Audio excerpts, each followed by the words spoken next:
Hello and welcome to another episode of Aditya Birla Sun Life Mutual Fund presents Beyond the Boundary, powered by Alista.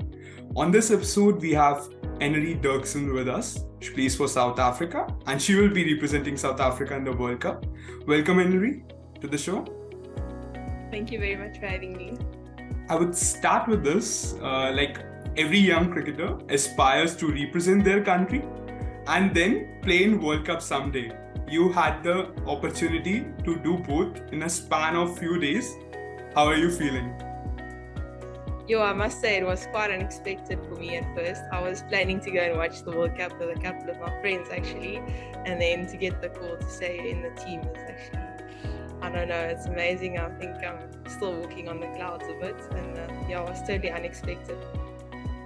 How did you find out that you are part of the World Cup squad? The head selector, Clinton the Priya, called me in for a meeting, and I thought it was sort of to say thank you for being a part of the tri-series and we looked at the plans going ahead, and then at the end he sort of said, and I just last comment like welcome to you in the part of the World Cup team, and I was like, oh wow, okay, that was like not what I expected. But thank you. How's the reaction back home when you told them like you were part of the World Cup? So I wasn't allowed to tell them. They Okay. sort of found out on the media and social media and Instagram, I think. And then, I just couldn't be on my phone for like 2 days because it just sort of blew up and everyone's super proud of me. And I'm very fortunate to have a strong support system at home. How was their reaction when you told them you are part of we are going to represent South Africa in the tri-series? I sort of also wasn't allowed to tell them before the media announced it. So I left it a bit as well. And when they saw it on Instagram and Facebook, my phone also rang a bit, and my mom and dad were super proud. So it was awesome. I'll go back to your early days. How did you fall in love with cricket? I grew up on a farm with my brother. It was sort of the only friend I had. As a friend. So we did everything together. He played like netball with me and I played rugby with him, and cricket is sort of thing we both loved. And then one day at school, I think one of the boys got ill and the teacher sort of asked like who can play cricket here, and I sort of stuck up my hand and was like, me. And then it sort of just kicked on from there. How was your first day at Cricket Academy? We never had an academy at school. Right. West.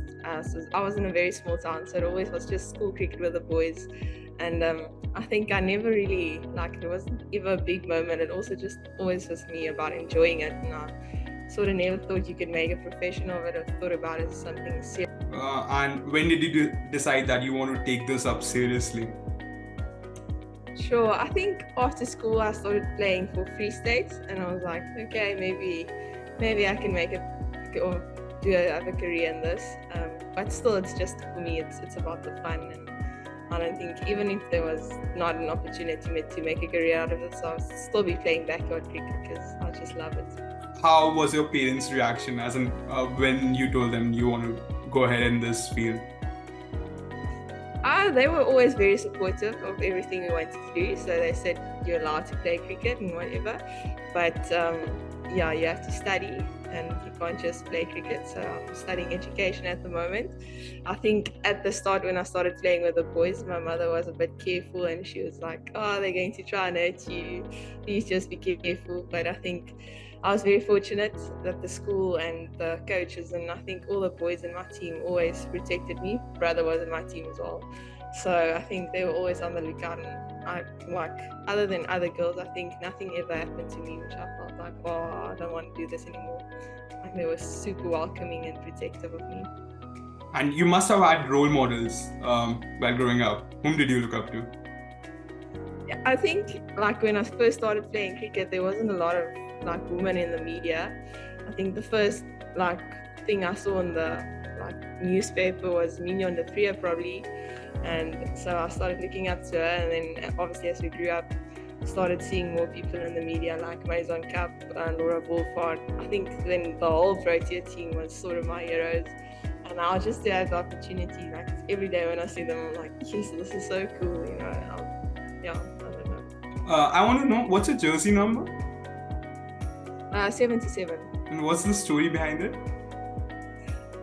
There's not really a story. I think when I first started playing provincial cricket, they said you can have a number, and sort of all the numbers I wanted was taken already at that stage, and I was like, oh, okay. So I went to the international stage, and I think Sophie Devine and Elisa Lee is wearing 77 as well, and I think they're pretty good players. So I was like, okay, just please give me 77, and then I got 77. So yeah. You recently were involved in Tri-Series as well, and that must have like given you some amount of lessons, like how you want to play in the World Cup. How's that like?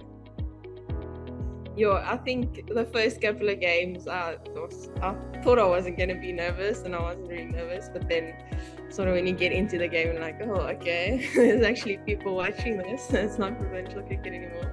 So I think just to sort of get that out of the way was nice. And then with the bowling, I think in provincial level, you sort of get away with that one or two bad balls and it might be a dot. Whereas at international level, you go fetch it on the boundary. So that was a nice welcoming. And then, yeah, it was pretty cool. You batted in the lower middle order. Do you see yourself continuing in that role? Or yeah, I'm happy different style of play? No, I'm happy to bat wherever the team needs me. I think provincial level I bat at the top order, but obviously there's a lot of experienced players up there.